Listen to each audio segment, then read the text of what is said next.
This episode of Off The Script is brought to you by WrestleCrate. WrestleCrate is a monthly pro wrestling-based subscription service, and each month, subscribers will receive a new pro wrestling-themed mystery crate. To go and subscribe, please go and visit their website at www.wrestlecrate.com and on Twitter at WrestleCrates.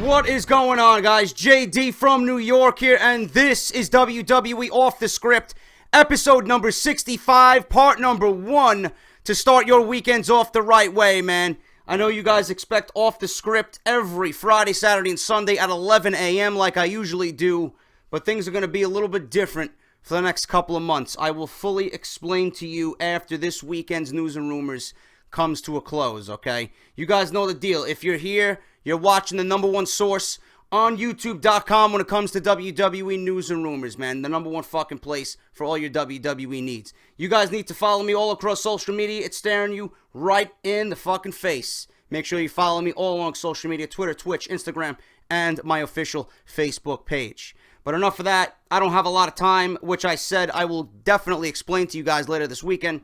Let's get right into the news, guys. I don't have a lot of time. I got a 15-minute time limit, like a first-round King of the Ring match. And again, I will explain to you later on this weekend, all right? But Off The Script begins with the Elimination Chamber, okay? You guys wanted to know my thoughts on the Elimination Chamber and what I thought of it coming back, what I thought of Daniel Bryan relinquishing the Intercontinental Championship. I think there's positives and negatives to this, okay? John Cena and the United States Championship has been booked perfectly. I don't give a shit who loves John Cena. I don't give a shit who hates him. You can't stand him. You don't like what he does for the fucking company. You don't like what he does in the ring. Blah, blah, blah. John Cena is a legit Hall of Famer. John Cena is a legend. John Cena knows his role now and is playing his role perfectly. He does not need world titles. He does not need world titles. He is in a position right now where they are using his name and his brand and his star power to get over the rest of the mid-card. This was definitely evident on Monday Night Raw, even though Adrian Neville did not win the United States Championship. You can tell that they're setting Neville up for big things in the future. Just like how the match ended with the interference of Rusev to set up their match for the United States Championship, Rusev and Cena at Payback. Neville hit the red arrow. It leaves a cliffhanger. Would have Neville pin John Cena 1, 2, 3 and win the United States Championship? Would have John Cena kicked out? This is all part of WWE's plan, my friends. All part of their plan. Not only for the United States Championship, but for Adrian Neville as well. A lot of you guys were groaning about the outcome. Oh, WWE sucks, blah, blah, blah. That's the way it needed to be booked. You weren't going to put Neville under John Cena, being that WWE right now has very high stock in him. Same thing with Daniel Bryan. Daniel Bryan was supposed to be the John Cena for the Intercontinental Championship, being that Daniel Bryan just has, enough star power as John Cena to get that belt over. But, again, the injury bug claimed Daniel Bryan's longevity, and he relinquished the belt, okay? Sad to see. The one thing you guys need to take away from this is that Daniel Bryan deserves your utmost respect. He came back injured. He was injured before he even entered the Royal Rumble. He was injured going into WrestleMania's ladder match. And I sat here like a fool because you, I, and the rest of everybody else didn't know how badly injured Daniel Bryan was. We lobbied for Daniel Bryan to win the world title. We lobbied for Daniel Bryan to fight Brock Lesnar at WrestleMania because we thought he was 100% ready to go. He wasn't.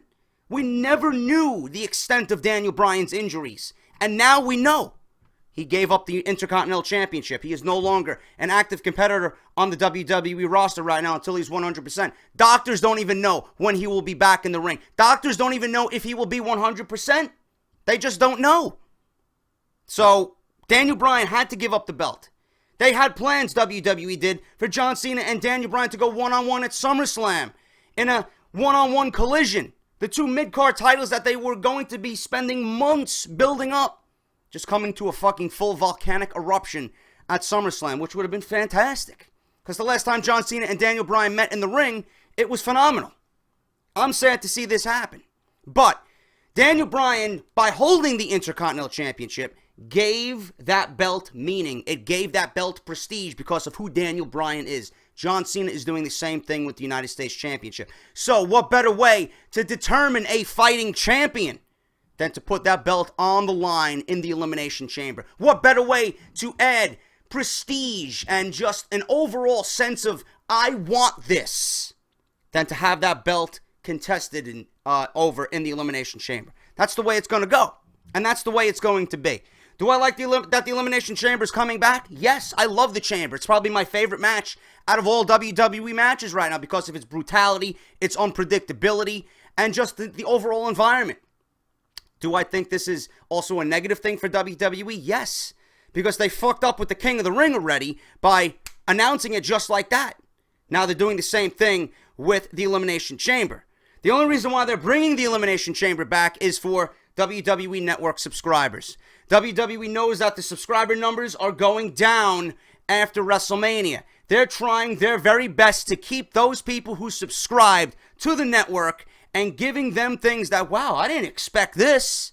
They're giving them things for free to maintain those subscription numbers at the end of the month going on into the summer. That's the only reason why they're doing this.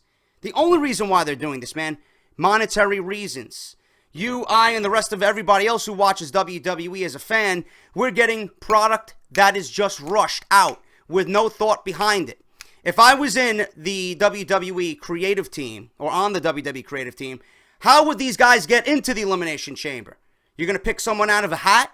You're going to randomly just choose someone off the top of your head? No, man. WWE doesn't care for the longevity of matches, for feuds, for plans, for storylines. They want to throw it at you all in one shot because they think you're a retard. They think the WWE fan is stupid. Not me, man. The Elimination Chamber being at the end of the month, yes, it's great. It's something for us to watch and enjoy and talk about. But the longevity of it, man, you're throwing us an Elimination Chamber pay-per-view with no thought behind it, with no build-up, with no anticipation, with no intrigue. That doesn't sit well with me, man, as a fan. It doesn't at all. It's all for monetary reasons. It's all for the network. That's what I think about that. Daniel Bryan relinquishing the belt, I wish it was a different way. I think it was. I was hoping it would be something good concerning Daniel Bryan, but not. He gave up the belt. Who knows when he's going to come back, but you got to give it to him, man. He went out there and did what he did because he loves what he does. He loves what he does for you and me and everybody else. That alone deserves your respect. He went out there injured and did what he did, man. Now he's paying the consequences, but hopefully, in the end of all this, he comes back 100%. So you got to give Daniel Bryan that, okay? So the plans for Daniel Bryan are no longer there for the Intercontinental Championship. Spoiler alert in the rest of this episode, all right? I'm going to read you the news article concerning the Elimination Chamber. Now, new reports have provided further details surrounding the upcoming title matches at Elimination Chamber on May 31st. As previously reported, at least 2 championship matches are set to take place in the Chamber, including a WWE Tag Team Championship match and a match for the vacated IC Championship. WWE announced that the Elimination Chamber would be returning to their pay-per-view schedule during the May 11th edition of Monday Night Raw. While no opponents for said matches have yet to been confirmed, it is revealed that the United States Championship and WWE Championship will also be on the line during the event. They will likely not actually take place in the Chamber itself, but in just regular one-on-one matches, or whatever WWE comes up with. Dave Meltzer of F4WOnline.com and the Wrestling Observer newsletter claims that WWE may see 6 teams compete inside the Chamber for the tag titles instead of 3. Current WWE Tag Team Champions The New Day are expected to compete in the match, as well as Kid and Cesaro. The recently reunited Luke Harper and Eric Rowan are also being discussed. Primetime players Lucha Dragons, Los Matadores, Axelmania, and Macho Mandow, which is gay, by the way, and the Ascension are also being talked about as potential challengers. The concept would make the match a Texas Tornado-style bout, with every superstar in the ring at once being an elimination match. Once someone from a tag team is pinned or submits, that team must leave the ringside area. If the company does go down this road for the match, both wrestlers from each team would be put into a pod together and released at the same time. In regards to the IC Championship Elimination Chamber match, the contestants are rumored to be Neville, Sheamus, Ziggler, Barrett, Truth, and Dean Ambrose. The lineup could change, but as reported earlier this week, Sheamus right now is being advertised as the new Intercontinental Champion in advertisements for the future WWE live events that take place later this month. Which means no matter who is in the match, the Celtic Warrior may already be the man selected to carry the strap after May 31st, and being that Daniel Bryan has relinquished the IC title. It is no coincidence that WWE Elimination Chamber 2015 will take place on the final day of free signups for those that join the service in May. The idea is to entice those free signups to roll over into paid subscribers. The fear from investors to date right now on Wall Street with the WWE Network is that it peaked with subscriptions after WrestleMania 31. Obviously, WWE is attempting to offset that with the show, which will feature multiple title matches. Now, I told you this already. That's the reason why they're giving you the Elimination Chamber. They want to turn those free subscriptions into paid subscriptions by giving them something that they really didn't anticipate, and the fact that anything can happen in the WWE. As far as the Tag Team Championships, I like most of those teams, minus Los Matadores and Axelmania and Macho Mandow. I don't want to see any of those two teams or any of those four guys near a Tag Team Championship match. A Texas Tornado-style match with the Lucha Dragons, the Primetime Players, the Ascension, Rowan and Harper, Kid and Cesaro, and the New Day would be fantastic, man. It would be dangerous, it would be chaotic, but it would be something that we'd never seen before inside an Elimination Chamber, and it would definitely bring value and a sense of urgency to the Tag Team Championships. As far as the Intercontinental Championship goes, Sheamus may be the bright guy right now, the best guy out of all them, to be the new Intercontinental Champion. He's come back refreshed, he comes back looking great, he's been on an absolute tear. And he's the Sheamus I've wanted for so many weeks and months and years. Being that he was a babyface all this time, now he's a vile villain, a downright dirty heel. And I would love to see Sheamus with some gold around his waist, man. Sheamus is great in the ring, got a great character, got a great look, and he can certainly get that fighting championship over with the audience, being that he right now is being advertised as the new Intercontinental Champion. Neville could be a good IC champion. I would love to see that happen. I'm sure a lot of fans would like to see that. Ziggler, of course. Barrett, as always. I don't think Barrett's going to get the IC title now that they gave him the King of the Ring. Truth and Dean Ambrose. I don't know why Truth is even in there in discussion. And Dean Ambrose, he got catapulted to the main event, being that he's in the Fatal 4-Way at Payback. So I don't see why he would be challenging for the U.S. title, then the WWE title, then the Intercontinental title, and back and forth with all these titles. It just makes Dean Ambrose seem directionless, like reports said last week. Now that he's in the WWE Championship match, you want to keep him in the main event, man. He's very popular. You want to get him over. You want to get him over in a serious way. And I don't think flip-flopping him back and forth is going to do him any favors. So that is right now the rumored matchups, the rumored match card, and spoilers for the Elimination Chamber. That is part one of Off the Script. I'm going to continue giving you guys more Off the Script, man. Instead of 3 parts, it's going to be more like 4 or 5 or 6, depending on how much news I got.